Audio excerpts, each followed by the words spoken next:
So first, let me start here. So the first problem, 32q minus q squared. Here's kind of the, I hesitate to use the word lazy, but kind of a lazy way here.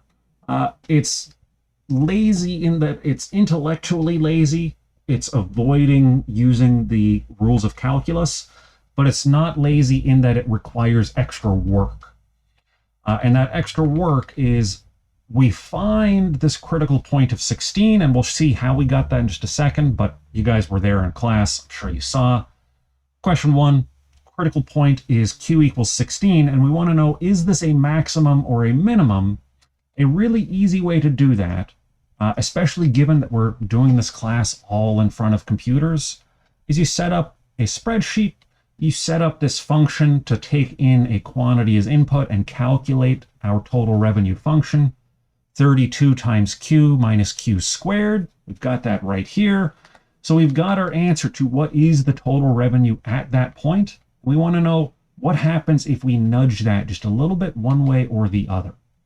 And the answer is, well, 15.999, we get a smaller value. 16.001, we get a smaller value. This is indicating, this isn't guaranteed, but for any equation we're going to see in this class, it's good enough. This is indicating that 16 is in fact a local maximum, because if you nudge a little bit to either side, you end up with a smaller value than you started with. All right, so let's see it on paper. I switch to my notebook. So I'm going to sort of really quickly walk through this. So to evaluate whether or not it's a maximum, what we were just looking at in the spreadsheet was the plug and chug method. You plug it, you set up the equation, you look at your critical point, and you plug in different numbers to see what is there. This is like a brute force approach to trying to find the maximum. Now, we found already q equals 16. So how did we get there? Well, when we take our derivative of our original function, this is something that I didn't talk about in class, although we have seen it. The derivative of total revenue, we're asking what is the change in total revenue for a change in our choice variable, and that is our marginal revenue. Right? So economically, that is the relevant concept. This is the economics, this is the calculus of it. So we're going to look for where do we maximize total revenue. Well, it's going to be the point where our marginal revenue is exactly 0. Going any further, adding any more output isn't going to help, and taking any output away is going to be turning down an opportunity to make some money. All right, so the derivative, 32q becomes 32, minus q squared becomes minus 2q. And then we solve, and when I wrote this initially, I messed this up, but it's q equals 16, which I saved by saying 1 over 16 to the power of -1, which is just the same as 16. Right? So we got that by setting the first derivative equal to 0, and we solve for q, which in this case was pretty easy. Now, you probably also remember, just from brute force math problems in high school or since then, that when we have a quadratic with a negative sign, it opens downward, which means that this 16 must be a local maximum. Now, that's nice to know, and we also verified that with plug and chug, but let's see what the second derivative is really telling us and why that gives us whether or not this is a maximum. So the second derivative is really just the change in marginal revenue for a change in quantity, right? So just the derivative of the derivative, which in this case, we had what, 32 minus 2q squared. So it's just going to be -2. And it's -2 for the whole range of possibilities, right? So all the numbers that we could plug in for q, every single one of them, their impact on marginal revenue, as you increase q, you're decreasing marginal revenue. Our marginal revenue is a decreasing function, which means it's doing something like this, which means as long as you're on the left side of this, adding more output means adding a little bit more revenue. You go a little further, you add a little bit more revenue, and you want to keep going until you get to marginal revenue 0, because past that point, adding more output means less revenue. We've talked about monopoly. It's been a while. It's going to come up again. We'll talk about it in class, the graph for this. But here's another way to think about the intuition on this. So our second derivative, let me just write that, TR double prime. Our second derivative is minus 2, which most importantly is less than 0. It's a negative value. Now, why do we care about that? Well, we know that at this point we're concerned with, at 16, we know the slope is flat. And we want to ask, are we at a point where if we go a little bit in either direction, we're going to get a smaller number, right? Like we saw with the plug and chug. If that's the case, that means we're looking at a maximum. If it's the reverse, right? If we nudge a little bit in either direction and that results in an increase in our total revenue, then that means we're looking at a minimum. So this negative sign over here, what this means is that we got to this point where the slope is equal to 0, and in the Q direction, that slope is getting smaller, right? The change in the slope is minus 2. It is always getting smaller as we increase Q. What that means is that in order to get to this point where slope is 0, we got there from a point where our slope was bigger than 0. So it must be, given this negative sign, that if we're at 0 here, we came from a point where we were upward sloping, and then we peaked out. And also, if we go further, we're going to end up with a smaller number, which means, in this case, from 0 to something smaller means we're going negative. So the shape of this is we're going up, we hit 0 at the critical point we solved for, and then we're getting smaller. This is what that second order derivative is telling us. It's telling us at the critical point what's happening if you go a little bit in either direction. And it's telling you that without having to actually calculate anything. You don't have to plug numbers in. You can just see our slope is getting smaller. So at the point where that slope is 0, going further to the right means you must be losing your objective variable, right? Your left-hand side variable from the original function. All right, so that is the most important stuff to get out of today's class. The other thing that you experienced when you got to the third question was this point where we have to go through that trauma that, for me, I think I got this in middle school. Was it that long ago? Whenever it was, the quadratic equation.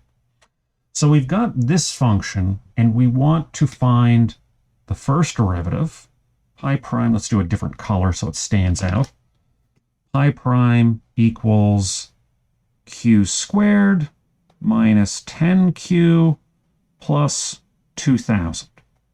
And we want to set that equal to 0 and solve for q, but because we've got this quadratic term, the way we're going to solve for q is with this quadratic equation. Why does it work? I don't know. It works. It's worked for me so far. I trust the mathematicians. I'm going to be a lazy economist here. In the situation that we're in this class online, with the expectation that you always have another tab open, you can always just load this equation into Wolfram Alpha and get the answer. So really the mechanics of this, they're mechanical enough that I'm really not that worried with you being able to solve this for 0 by hand. But we'll do it anyways. More important is getting to the setup, right? The setup is really going to be the hard problem on upcoming quizzes and exams. The question is, why do we care about this equation? Well, we put it together probably out of a total revenue and a total cost function, right? Recognizing that profit is what matters, not, say, maximizing revenue in the absence of cost. But we'll see more of that in class as we go through this. Let's go ahead and take a quick look just to remind ourselves of how this works.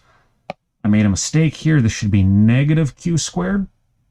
So A is negative 1, B is negative 10, and C is positive 2,000.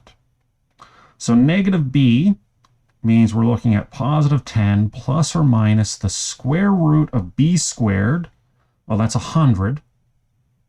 Minus 4AC. Well, A is minus, so minus minus, this turns into plus 4 times 1. So plus 4 times 2,000 is 8,000. All over 2A. This was supposed to be a negative, and then this is going to be over minus 2, 2 times 1, right? So just over minus 2. All right. We are building up to the answer. So with this, just arithmetic, but conveniently these numbers work out to something nice for us, which is we're looking at the square root of 8100. 8100 is made out of two perfect squares. This is the square root of 9 squared times 10 squared. Right? 9 times 9 is 81. 81 times 100 is 8100. So we've got 9 squared times 10 squared, all square rooted. And that is the equivalent of the square root of 9 squared times the square root of 10 squared, which is the equivalent of 9 times 10, which is 90. So this whole mess means we've got minus 10 plus or minus 90 all over negative 2. All right, so what do we get from here? One last thing to take away, and then I'm just going to plug this into Wolfram. We'll switch to the screen in just a second. So when we plug this minus 90, what we're going to get is minus 10 minus 90. That's going to be minus 100 over minus 2. And actually in the breakout groups, I forgot this minus 2. I was giving you guys the backwards answer of this, but that's fine. And then minus 10 plus 90 gives us plus 80 over 2. So our candidate answers for where are we maximizing profit are going to be Q is minus 50 or positive 40. Now, right off the bat, we've got a smell test. Positive 40 is a plausible quantity. A firm could sell 40 units of something. A firm is not going to sell negative 50 units of something. So this just doesn't make economic sense unless we're talking about a futures market, but let's ignore that for a second. If this doesn't seem like a plausible answer, we can spend our effort, we can economize on our time and focus on this 40. So I'm going to be lazy here. I'm going to go to Wolfram Alpha. Let me switch over to my screen. And I'm going to plug in this function. I'm going to start by just plotting. So you say, let's plot minus 1 over 3 times q cubed minus 5 times q lowercase q, just to keep it consistent, to the power of 2, plus, where to go, plus 2000 times q minus 326. All right, let's see what our function looks like. And let's see if it figures out stuff appropriately. Cool, so we got q, we got, oh, capital Q. That wasn't supposed to be that. Lowercase q, let's try it again. So this is what our function looks like, and hey, check this out. There is that positive 40 that we were talking about. This is going to be our answer. And what we can see on this is that, well, and also there's that minus 50 that is not a plausible answer. But we're looking for maximum profit in this case, right? Our function is pi equals this. Let's see, will it handle if I just say plot profit? It might not. All right, whatever. It just substituted y, so that's fine. So our answer is going to be positive 40. Now let's see that with calculus. So if we take a derivative, we'll derive y equals that stuff, and we're going to get the answer we saw, minus q squared minus 10 plus 2,000. And then we're going to take a derivative of that. So minus q squared minus 10q plus 2,000. This is our second derivative. It's a derivative of the derivative. And so this is telling us that that the change in our marginal profit is this function, right? It is, where'd it go? Y prime minus 2q. It's minus 2q minus 10, right? Minus 2q plus 5 times minus 2. Minus 2 q minus 10. Cool. I'm caught up to myself. Now we want to look at our critical points. Now we're focusing on 40, right? Because that's the one that's possible. So we ask what happens to the value of minus 2q minus 10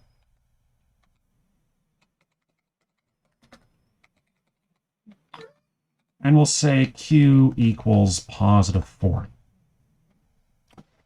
So when we plug that in, we get y is minus 90. Now the 90 doesn't matter here. What matters is that we have a negative value. So let me come back to my notepad and let's see what that function looked like. We saw it looked roughly like this. We had our positive 40 over here. At this point, our slope was 0. Right? Pi prime equals 0, and that's how we found this 40. And then our question is, what is pi double prime at q equals 40? And we saw it's minus 90. More important than that, it is less than 0. It is a negative sign. Right? So given that we have a negative sign, coming full circle to where we started this, what that means is that the change in this is getting smaller, right? So we got to this point from something that got smaller until it was 0, and then we went on to something smaller than that. So we can see that when we actually plot this, but without actually plotting it, just taking a look at the math itself, just looking at the function, we can figure out from here that we have some solution to where pi prime is 0, and that the second derivative is negative. So whatever is going on here, we can eliminate the possibility of a function that's shaped like this around that point. It must be that if we're at a slope of 0 here, we got there from something with a positive slope and we're going to something with a negative slope. We must be looking at something that's hill-shaped, which means positive 40 for our q must be at least a local maximum. Now, let me just really quickly take a look at the plot of our derivative, and then we'll try and superimpose that over this. So we had a cubic function. Our derivative is this parabola. So let's see what that looks like over top of this graph. Well, we know that it's crossing through 0 at this point, and that's also crossing through 0 at this point, minus 50, where we have a slope of 0. And in between these 2 points, well, we can see by inspection that this is positive. And we could test that really easily by just plugging in, what did we say? Pi double prime was 2q minus 10 minus 2q. Minus 2q. It's really easy to lose these negative signs. Perfect. Minus 2q minus 10. So if you were to say plug in 0,